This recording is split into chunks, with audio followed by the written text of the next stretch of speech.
सर्वप्रथम बहुजन समाज में जन्मे सभी संतों, गुरुओं और महान पुरुषों को नमन करता हूं।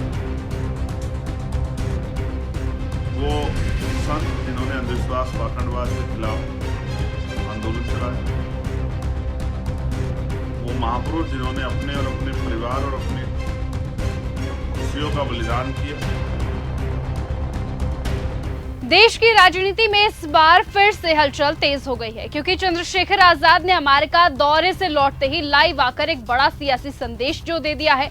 अपने संबोधन में चंद्रशेखर आजाद ने साफ कर दिया कि अब उनका पूरा फोकस उत्तर प्रदेश पर है और आने वाले समय में आजाद समाज पार्टी को एक मजबूत राजनीतिक ताकत बनाने की रणनीति अब तैयार हो चुकी है। उन्होंने कहा कि बहुजन समाज के लोगों का जो विश्वास आजाद समाज पार्टी और भीम आर्मी पर है, उसे वो किसी भी कीमत पर कमजोर नहीं होने देंगे और महापुरुषों, खास तौर पर बाबा साहेब भीमराव अंबेडकर की विचारधारा के आधार पर नीतियां बनाकर इस आंदोलन को आगे बढ़ाया जाएगा। नमस्कार, आप देख रहे हैं न्यूज गंगा और मैं हूं आपके साथ निशा भारद्वाज।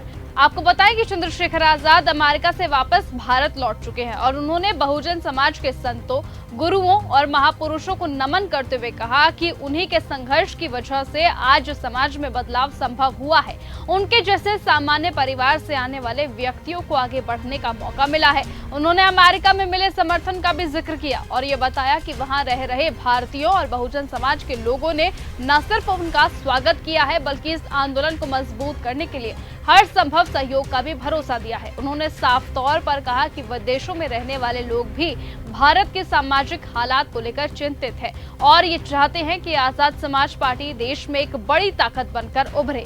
चंद्रशेखर आजाद ने साफ कहा कि अब अगला बड़ा लक्ष्य उत्तर प्रदेश का है, जहां पार्टी घर घर जाकर अपनी नीतियों को पहुंचाएगी और बहुजन समाज को एकजुट कर राजनीतिक शक्ति में बदलेगी। उन्होंने आरोप लगाया कि वर्तमान व्यवस्था में कमजोर वर्गों के हालात बिगड़ गए हैं और उनकी पार्टी का उद्देश्य उन हालातों से मुक्ति दिलाना है। तो मैं सर्वप्रथम बहुजन समाज में जन्मे सभी संतों, गुरुओं और महान पुरुषों को नमन करता हूं। वो संत जिन्होंने अंधविश्वास, पाखंडवाद के खिलाफ आंदोलन चलाया,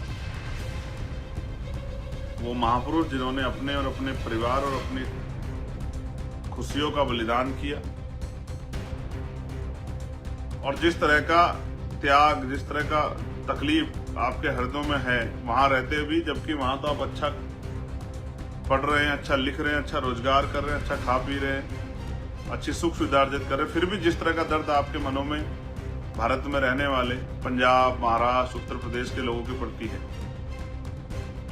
उसके लिए मैं आपका ऋणी हूं। ये समाज भी आपका ऋणी है। आपके इस भाव से हमें बहुत शक्ति मिली है कि हमारे यहाँ से जाने वाले लोग भी यहाँ के लोगों की चिंता करते हैं और उनके बदलते हालातों को देखना चाहते हैं, उनकी जिंदगी में सुख सुविधाएं, सम्मान देखना चाहते हैं। एक और इशू है जिसको मैं कल रेज करूंगा, जो वहाँ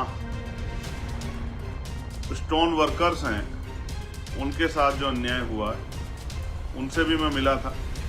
उनका आशा विश्वास है कि हम लोग उनके विषय को उठाएंगे। मैं आपको विश्वास दिलाता हूँ कि आपके विषय को हम लोग जोर शोर से उठाएंगे। आप लोग बेफिक्र रहिए। आपके परिवारों को आप तक पहुंचाने की हम पूरी कोशिश करेंगे और आपकी समस्या को देश के सामने रखने के लिए भी हम लोग पूरा प्रयास करेंगे। ये भी मैं आपको विश्वास दिलाता हूँ। बका आज के लिए मैं इतना ही कहूँगा। मैं उनका आभार प्रकट करने और आपके बीच आगे की लड़ाई लड़ने के लिए हम लोग तैयार हैं। आप कमर कस लीजिए। इसी के साथ ही उन्होंने ये भरोसा भी दिलवाया कि पार्टी सिर्फ वादे नहीं करेगी, बल्कि जमीनी स्तर पर संघर्ष कर बदलाव लाने की कोशिश करेगी। अपने संबोधन में उन्होंने ये कहा कि आज सोशल मीडिया के दौर में हर आंदोलन, हर कदम पर लोगों की नजर रहती है और यही वो वजह है कि पार्टी को और ज्यादा जिम्मेदारी के साथ काम करना होगा। उन्होंने अपने समर्थकों से बड़ी अपील की और कहा कि वो इस आंदोलन को मजबूत करने के लिए तैयार रहें, क्योंकि आने वाला समय निर्णायक होने वाला है। कुल मिलाकर चंद्रशेखर आजाद का ये बयान सिर्फ एक धन्यवाद भाषण नहीं था, बल्कि एक स्पष्ट राजनीतिक संदेश था कि आजाद समाज पार्टी अब सिर्फ आंदोलन नहीं रही है, बल्कि सत्ता तक पहुंचने की तैयारी में है और उत्तर प्रदेश इस लड़ाई का सबसे बड़ा मैदान बनने जा रहा है। अब देखने वाली बात तो यहाँ पर यह भी है कि जिस तरीके से चंद्रशेखर आजाद ने यह ऐलान किया है कि वो यूपी में अपनी सत्ता को लाकर ही रहेंगे। देखना होगा कि चंद्रशेखर आजाद के इस बयान के बाद अब क्या सचमुच योगी सरकार की टेंशन बढ़ने वाली है या नहीं, वो तो आने वाला वक्त ही तय करेगा। फिलहाल आज की इस खबर में सिर्फ इतना ही। देखते रहिए और बने रहिए न्यूज गंगा के साथ। नमस्कार।